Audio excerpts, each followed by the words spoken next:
Good morning, crime community. I'm here to read another chapter of Poisoner in Chief. It's called You Never Know, You Never Can Know What He Was. A 7,000-pound bull elephant named Tusco was the most substantial victim of the Gottlieb-inspired LSD experiment. The assailant was Jolly West, the portly bearded psychiatrist who, under MKUltra Subproject 43, had conducted experiments on suggestibility and ways to induce dissociative states.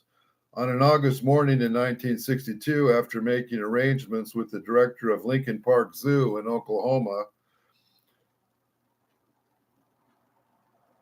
West shot a dart containing 300,000 micrograms of LSD into Tusco's flank. 5 minutes later, according to West's report, the elephant trumpeted, collapsed, fell heavily onto his right side, defecated, and went into a status epilepticus. West administered a cocktail of other drugs, but to no avail. Tusco died an hour and 40 minutes after being drugged. Although LSD did not turn out to be good for elephants, West continued to believe that it could be used to reshape the human psyche. He was among several of Gottlieb's scientific collaborators who continued the work he had set in motion even after MKUltra was shut down. They could not accept his conclusion that mind control does not exist. For several years, West ran a clinic at the Haight-Ashbury section of San Francisco, where he gave LSD to volunteers, monitored their reactions. In 1969, he became chairman of the psychiatric department of the University of California, Los Angeles, and director of the university's Neuropsychiatric Institute. While holding these posts, he set off an intense controversy by proposing to create a fiercely fenced facility at an abandoned missile site in the Santa Monica Mountains that would become the world's first and only center for the study of interpersonal violence.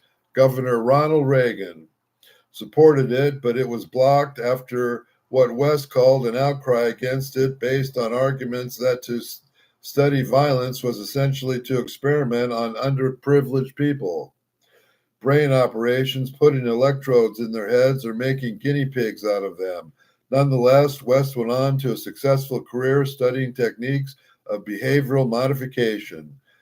Before 1974 and his retirement in 1989, he received more than $5 million in grants from the National Institute of Mental Health, which the CIA has sometimes used as a conduit. Another of Gottlieb's favorite researchers, Carl Pfeiffer, who ran no fewer than 4 MKUltra subprojects, also maintained a lifelong interest in psychoactive drugs. During the 1960s, Pfeiffer served on a Food and Drug Administration committee that allowed LSD to researchers. He became prominent for his research into schizophrenia, and in 1971, he destroyed records of the LSD experiments he had conducted on prisoners at the Atlanta Federal Penitentiary. If he thought that would wash away all evidence, he was mistaken.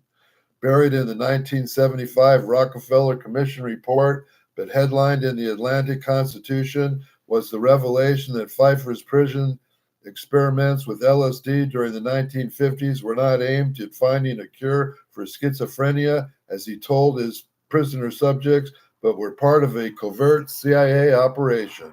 The news reached one of Pfeiffer's victims, the Boston gangster James Whitey Bulger. When John Mark's book, The Search of the Manchurian Candidate, appeared in 1979, Bulger read it, and according to one biographer, he was enraged to learn how the covert program had destroyed many lives. Once he realized that Pfeiffer had tormented him in the interests of the CIA, not science, he decided to take revenge. He told a member of his gang that he planned to find Pfeiffer and kill him. I slept with the lights on for 24 hours a day because I had psychological problems, horrible nightmares, due to my being on the medical project called MKUltra, Bulger wrote. Until 1979, I thought I was insane. Pfeiffer never learned that Bulger had spoken about killing him, and he died of natural death. Bulger disappeared after being tipped off that the FBI was about to arrest him for his other crimes, and he was captured in 2011. 2 years later, he was sentenced to conductive life terms for crimes including 11 murders.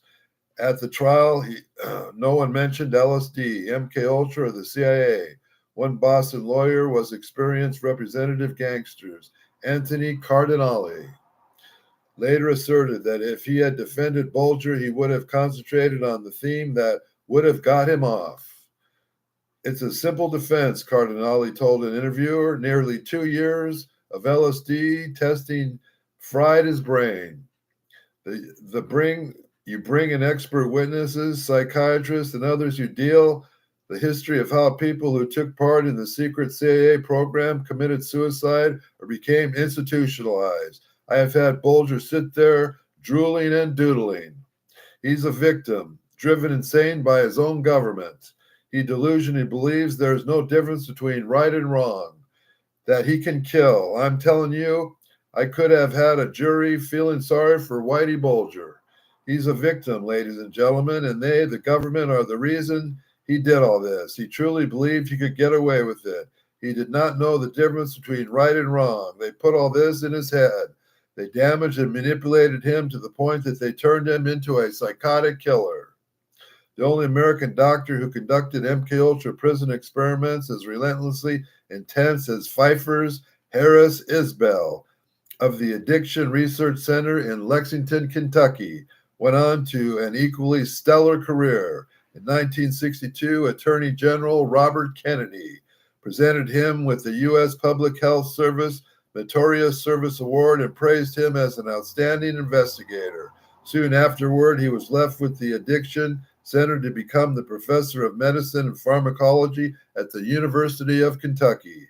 After the MKUltra program was discovered, the nature of Isbell's experiments on prisoners became clear. In 1975, he was called to testify at a hearing conducted by subcommittees of the Senate Judiciary Committee and the Senate Committee on Labor and Public Welfare, which were investigating the human use of experimentation in programs of the Department of Defense and the Central Intelligence Agency. Senators were curious, but not outraged. When one asked Isbell if he had given heroin to his heroin-addicted subjects as payment for their participation in experiments, he replied, "It was the custom in those days." It was a different time, Isbell said. The ethical codes were not so highly developed. They were a great need to know in order to protect the public in assessing the potential use of narcotics. It was so very necessary, I personally think that we did a very excellent job. Sidney Gottlieb's favorite MKUltra physician, the New York allergist Harold Abramson, also escaped censure for his work. Abramson, one of the few Americans who shared Gottlieb's fascination with LSD during the 1950s and the only one outside the CIA and the Special Operations Division at Fort Detrick who knew the true story of the MKUltra. His fascination, unlike Gottlieb's, never waned. During the 1960s and 70s, he organized several international conferences on LSD. In 1967, he published a book called The Use of LSD in Psychotherapy and Alcoholism. He also worked in the fields for which he was trained. He had never studied psychiatry or pharmacology and co-founded the Journalism of Asthma. Shortly before his death in 1980, he was tainted by the revelation that he had treated Frank Olson during his final days. Nevertheless, he died with his reputation intact. Anyone close associated with Harold and his life's work, and as in an obituary of the Journal of Asthma, can recognize that the passing of this pioneer, clinical scientist, humanist, and medical educator, profound psychoanalyst, and man of letters marks the final stage of an era of intellectual ferment and multidisciplinary probing into the mysteries of human existence, aspirations, and suffering. The physician who conducted that were arguably the most horrific of all MKUltra experiments, Ewan Cameron, died in 1967. According to the Toronto Star, he was found dead under the mysterious circumstances after falling off a cliff. Cameron remained a celebrated figure until the end but that was before any outsider had heard of MKUltra. Once an existence in nature was revealed, victims of his psychic driving experiments began coming forward. These two appeared in the searing Canadian television documentary broadcast in 1980. Others spoke out. Their accounts led to the stream of newspaper articles with headlines like How the CIA's Mind Control Experiments Destroyed My Healthy, High-Functioning Father's Brilliant Mind. And she went on there hoping to get better. Family remembers Winnipeg women put through CIA funding brainwashing, faced the public outrage and a series of lawsuits. The Canadian government announced an Allen Memorial Institute. The Pattern Persons Assistance Plan was ultimately provided $100,000 compensation payments to 77 of Cameron's former patients. In 2004, a Canadian judge ruled that an additional 200 victims were eligible. To the patients of Dr. Ewing Cameron, our university was the site of months of seemingly unending torture, disguised as medical experiments. The McGill Daily concluded in a long report published in 2012 as respected educational and research institution had hosted some truly macabre events and shaped the course of torture methods for many years to come. We will stop here and begin tomorrow, and we will continue on with the story of the MKUltra program. If you like and think there's any truth here to what I'm saying, please like and subscribe. Have a nice day.